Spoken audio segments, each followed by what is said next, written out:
चला आज आपण इंग्लिशमधील आर्टिकल्स नावाचा टॉपिक बघणार आहोत. हे आर्टिकल्स आपल्याला कुठं यूज केले जातात, कोणत्या एक्झामसाठी वगैरे आपल्याला वापरावे लागतात हे सुद्धा आपण बघणार आहोत.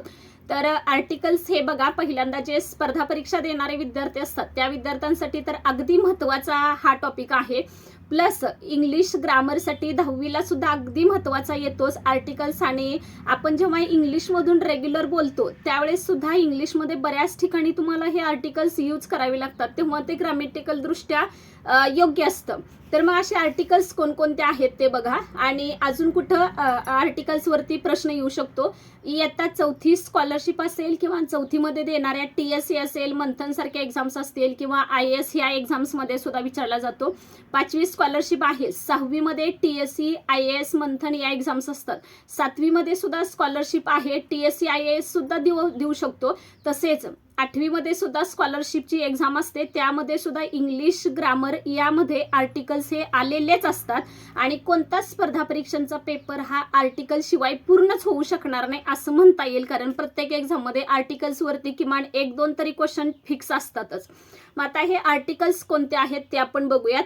3 आर्टिकल्स आहेत. ए, सेकंड आहे एन आणि थर्ड येतो द. बघा व्यवस्थित ऐका, पहिला ए, 2 आहे एन आणि 3 आहे द. हे आर्टिकल्स असतात.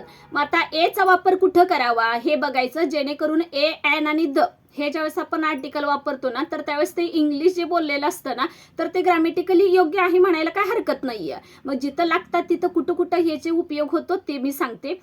ए कधी वापरावा लागतो?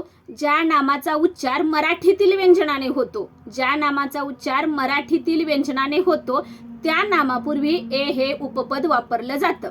आता त्यासाठी तुम्हाला पहिले मराठीतील व्यंजनं कोणकोणती आहेत ते जर माहीत असेल ना, तर पटकन लक्षात येतं की बाबांनो त्या इंग्लिश वर्डचं आपण प्रोनाऊन्सिएशन केलं की लक्षात येतं की हे मराठी व्यंजन आहे. म्हणजे ह्या शब्दाच्या अगोदर आपल्याला ए हे आर्टिकल वापरावं लागेल असं हे आपल्याला पटकन लक्षात येतं. ठीक आहे. मग आता मराठीतील व्यंजनं कोणती? क, ख, ग ते ञ पर्यंत, क पासून ञ पर्यंत ही सगळी मराठीतील व्यंजनं झाली. आता उदाहरणार्थ तुम्हाला सांगते, कोणत्या शब्दाच्या पुढं ना आपण ए हे आर्टिकल वापरू शकतो. समजा गर्लय, तर ग म्हणजे हे काय आलं? मराठीतलं व्यंजन आलं, बरोबर, GIRL. पण त्याचं प्रोनाऊन्सिएशन करताना आपण कसं करणार? गर्ल. म्हणजे ह्याचा अर्थ जी आला की नाही, ग आलं की नाही पुढे, मग हे मराठीतलं व्यंजन आहे, त्याच्यामुळे त्याच्या सुरुवातीला आपण काय वापरायचं? A girl. त्याच्यानंतर अ बॉय पण म्हणू शकतो, कारण बॉयची स्टार्टिंग ब ह्या व्यंजनाने झालेली आहे मराठीतल्या, त्याच्यामुळे त्याच्याच पुढे काय वापरू शकतो आपण? A boy. आता एवढाच हा नियम लक्षात ठेवायचा नाही की फक्त त्या शब्दाच्या मराठी व्यंजनाने सुरुवात झाली तर हे वापरू शकतो. आता अजून एक गोष्ट लक्षात ठेवा, आणि ती महत्वाची, बऱ्यापैकी मुलं ह्याला फसतात ह्या नियमासाठी. समजा ज्या नामाच्या सुरुवातीला AEIOU हे स्वर ना येतात, परंतु शब्दाचा उच्चार मराठीतील व्यंजनाने होतो, अशा नामापूर्वी सुद्धा ए हे उपपद वापरलं जातं. नीट ऐका मी काय म्हणाले. ज्या नामाच्या सुरुवातीला AEIOU हे अक्षर असतात, मग बऱ्याच मुलांचं असं होतं की जर एखाद्या शब्दाची सुरुवात AEIOU न झाली तर त्याच्या अगोदर ॲन वापरतात. तसं नाही, हा नियम जरासा फसवाय. तो फसवा कसा बघा, AEIOU न शब्दाची सुरुवात झाल्या, परंतु त्याचा जो काय उच्चार आहे ना तो मराठीतील व्यंजनाने होत असेल ना, तर त्याच्या अगोदर ए हेच आर्टिकल तुम्हाला वापरावं लागणार आहे. आता उदाहरणार्थ बघा, तुम्हाला युरोपियन, मग युरोपियनची सुरुवात कशाने झाल्या? EU, ई न झाल्या, बरोबर आहे, ई न झाल्या, परंतु त्या ठिकाणी ई न जरी झाली असली तरी मुलं काय म्हणणार? आपण ॲन वापरूया. पण ॲन वापरायचं नाही. का नाही वापरायचं?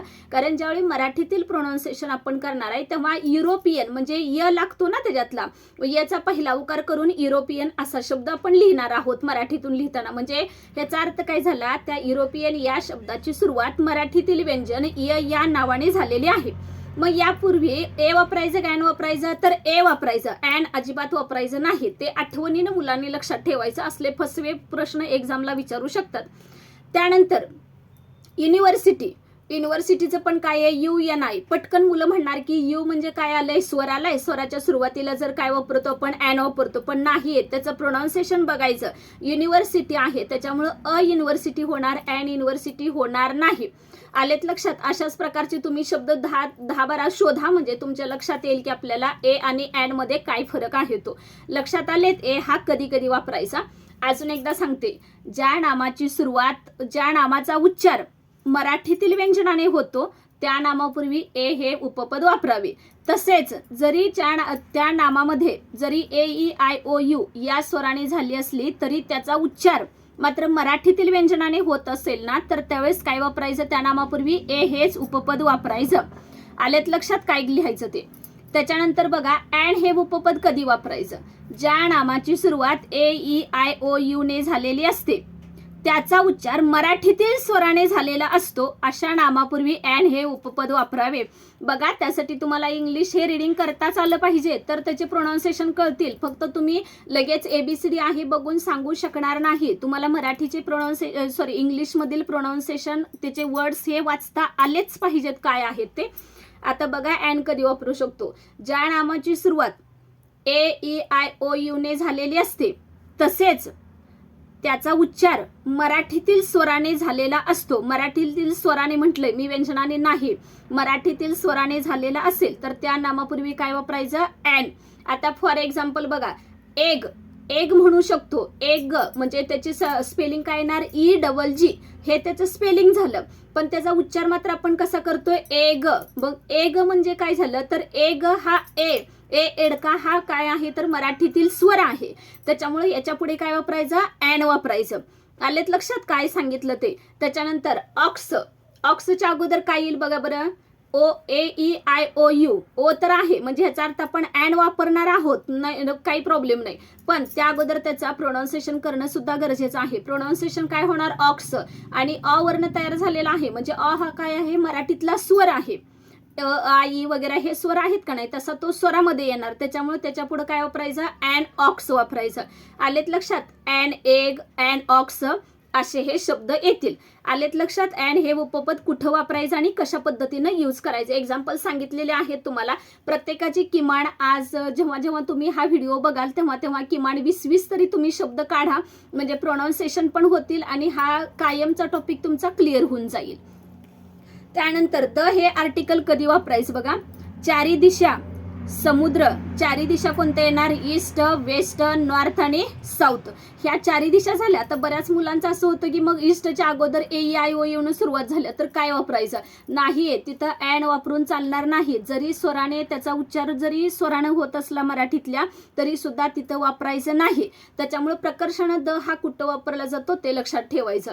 चारी दिशा, समुद्र, नद्या, पर्वत, कॅनॉल, एकुलते एक वस्तू, ग्रह, तारे, वृत्तपत्रे, किल्ले, प्रमुख घटना, धार्मिक ग्रंथ इत्यादी नावांच्या पुढे काय वापरायचं, द हे उपपद आठवणीनं वापरायचं.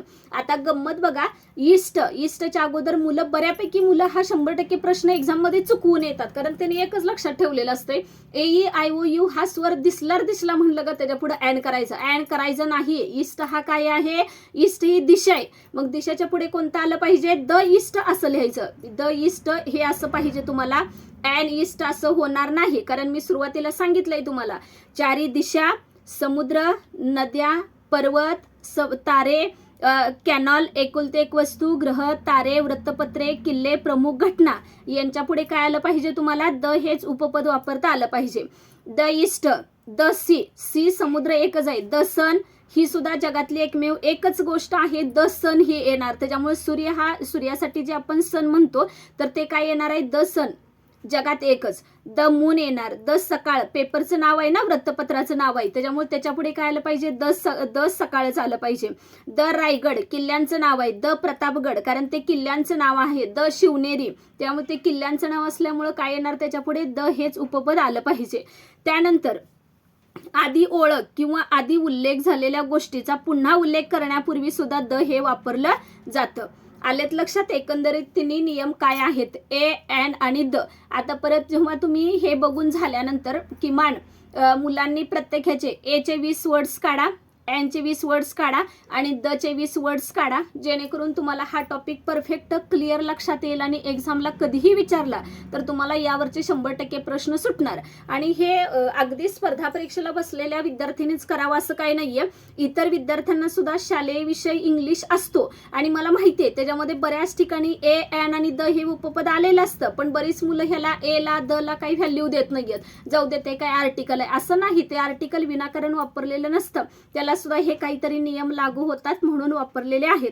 आलेत लक्षात? मी सांगितलेला होमवर्क कमेंट्स करून मला सांगितलं तरी चालेल, तेवढे कंप्लीट करून मला पाठवले तरी सुद्धा चालतील. आलेत लक्षात? ठीक आहे, थांबूयात इथं.